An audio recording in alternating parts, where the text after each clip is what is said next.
Where are the clothes you brought from the house? The black coat, specifically? I ask, my voice still weak from the hospital. My daughter-in-law, Karen, doesn't even look up from her phone. Oh, those old rags, smelled like mothballs. I threw them all in the dumpster yesterday. A cold panic seizes me, different from the illness. You did what? Relax, she scoffs. They were just taking up space. Mom said you needed to let go of the past anyway. What she didn't know was that my husband's coat held a secret he'd sworn me to keep, one that was about to turn our entire family inside out. My name is Clara, and I'm 38. I'm a high school librarian, a job my family considers cute but ultimately unimportant compared to their corporate careers. My late husband, David, was the quiet, kind anchor in my life. For years, I was the practical one, the one who didn't need flashy things, the one who lived in the shadow of his flashy sister, Karen, and her ambitious husband, my brother, Mark. I wasn't rich or glamorous. I drove a 10-year-old car, and my idea of a splurge was a new hardcover book. My family, especially Karen, always made me feel like I was a charity case they had to tolerate at holidays. But I had something they didn't expect, an unshakable partnership with a man who saw my. And before he died, David gave me one last task, one last piece of himself, hidden in the pocket of his favorite old coat. He made me promise. If anything happens to me, Clara, there's something in my coat you need to find. It's our safety net. Don't let anyone take it.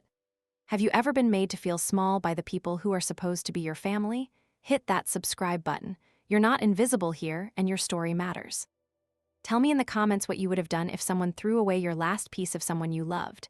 Let's go. The betrayal was twofold. First, the physical loss. David's scent, the feel of his favorite worn leather gloves, all gone. Second, the utter humiliation of having no control. I was still weak from pneumonia, barely home from the hospital.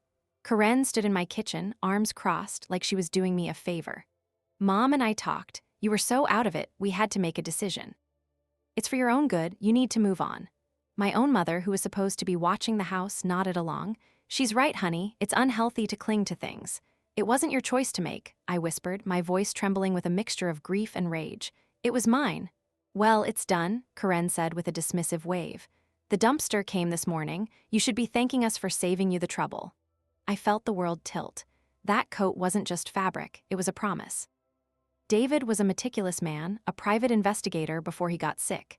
He'd told me with a serious look in his eyes that he'd put together a file on some family matters years ago, things that didn't sit right with him. He kept the key to it, a small flash drive sewn into the lining of that coat. Proof, he'd called it, just in case you ever need it. The shock on my face must have looked like weakness to Karen. She smiled, a thin, satisfied line. See? You'll feel better in a few days. Now let's talk about the guest room. We're going to need it for when Mom comes to stay with us next month. The next day, a locksmith showed up. Your daughter-in-law called, he said, showing me the work order. Said you lost your keys and needed the locks changed for your safety. Karen had done it behind my back, framing it as concern to get my mother's approval. I was now locked out of my own garage, where David's old workshop was. It's for your own good, Clara, my mother parroted again on the phone. You're not thinking straight. Then at a family dinner a week later, at my brother Mark's house, the topic turned to the house. Karen loudly announced they were helping me downsize. Clara can't possibly afford that big house on a librarian's salary, she said to a family friend. We're looking at a nice little condo for her, much more manageable, and less of an eyesore for the neighborhood. Everyone laughed, a little uncomfortably, while I sat there, my face burning. My grief and my finances were public entertainment. Then my mother came to me with a proposal. Mark and Karen are worried about you. They think it's best if you sign over the house to them. They'll manage it and they'll give you a small allowance. It takes the burden off you. They weren't just erasing David's memory. They were trying to erase my future. They saw a grieving, simple woman and thought I was an easy target. This was the final push.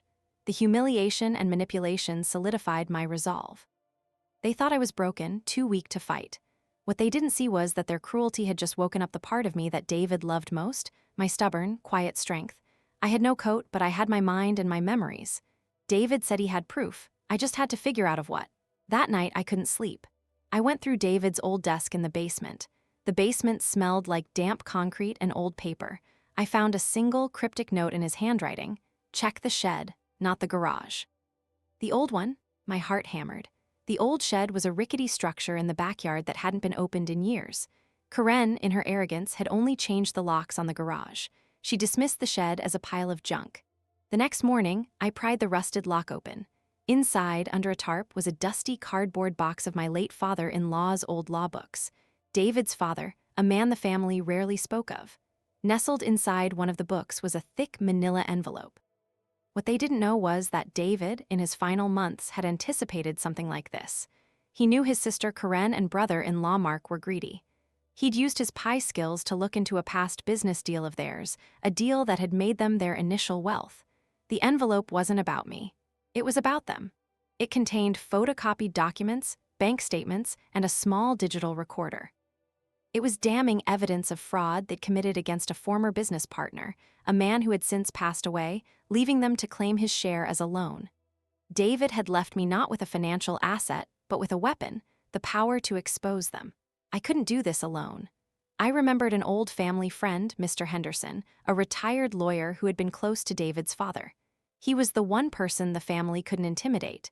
I made an appointment. Mr. Henderson, now in his 80s but with a mind as sharp as a tack, listened to my story without interrupting. The sound of his antique clock ticking on the wall was the only thing louder than my own heartbeat. When I showed him the documents, a slow, knowing smile spread across his face. "I knew it," he murmured. "I knew that deal stank to high heaven. Their old partner, God rest his soul, was a friend of mine. He told me he was being squeezed, but he dropped it before he died. Didn't want the fight. He agreed to be my ally to guide me through the legalities. This isn't about revenge, Clara," he said. "It's about stopping them from doing it to you and from continuing to profit off a lie." Meanwhile, the family grew bolder. Karen and Mark, believing my silence was surrender, drew up papers for me to sign over the house. My mother called me difficult for stalling. "They planned a family meeting at Mark's house to finalize the arrangements for your future, Clara." In their minds, they had already won. They were going to present the papers to me publicly, in front of my mother and a few other relatives, expecting me to crumble. The tension was a knot in my stomach. They were walking into a trap they had no idea existed, and Mr. Henderson would be waiting. The family meeting was in Mark's pristine living room. The air smelled of lemon polish and expensive candles. Karen sat beside him, a stack of legal papers on the coffee table. My mother sat opposite me, her expression a mix of pity and impatience. They saw me as a problem to be solved. "Clara," Mark began, his voice dripping with false sympathy, "we're all worried. This is the best thing. Signing the house over to us protects the asset." Karen chimed in, "It's not a criticism, it's just practical. You can't manage it." I took a slow breath. "You're right," I said, my voice quiet. "I can't manage it alone, so I've brought someone to help me." I pressed the doorbell. A confused look crossed Karen's face. My mother opened the door to a composed Mr. Henderson, briefcase in hand. "What is he doing here?" Mark snapped, standing up. Mr. Henderson sat down calmly beside me. "I'm here on behalf of Clara," he said, opening his briefcase. He pulled out the documents, "but also on behalf of the estate of Arthur Miller." The color drained from Mark and Karen's faces. Arthur Miller was their former partner. "Have bank records," Mr. Henderson stated, sliding a paper across the table, "showing a transfer of funds from Arthur's personal account to your joint business account 2 weeks before his death, a transfer he never authorized. And a recording," he held up the small device, "of you, Karen, pressuring him to sign over his shares as repayment for a loan that never existed." Karen's smugness vanished, replaced by pure terror.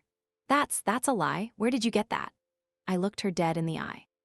"From the same place you threw away my husband's memory. From his coat. He was watching out for me." The room was silent. My mother's mouth hung open. "Now," Mr. Henderson said, his voice firm, "we have a choice. We can take this to the district attorney, or we can settle this quietly. You will drop all claims on Clara's house, you will pay for a new security system for her, and you will publicly apologize for your fraudulent behavior regarding the family property. And you will never contact her again without her lawyer present." Mark and Karen were trapped. Their arrogance had finally met its match. They signed everything Mr. Henderson put in front of them, their hands shaking. My mother sat there, utterly speechless, realizing she had been complicit in trying to rob the wrong daughter. Walking out of that house, the cool evening air never felt so clean. I wasn't just walking away from a meeting. I was walking away from a lifetime of being underestimated. I was in control of my life for the first time. Mr. Henderson patted my arm. "David would be proud. You used your head and your heart." I kept the house.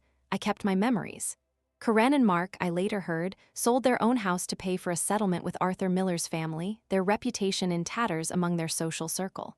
The greatest irony? They spent years trying to take my small, quiet life, and in the end, they destroyed their own loud, greedy one. David left me a safety net, but he also left me the greatest gift of all, the truth and the strength to use it. You can throw away a coat, but you can never throw away a good man's love or his last act of protection. Have you ever had someone try to erase your past or control your future? If a family member's greed or manipulation has touched your life, I see you. Share your story in the comments. Let's remind each other we're not alone. Subscribe to stand with those who refuse to be pushed around. Click hype to help this story reach others who need to find their voice.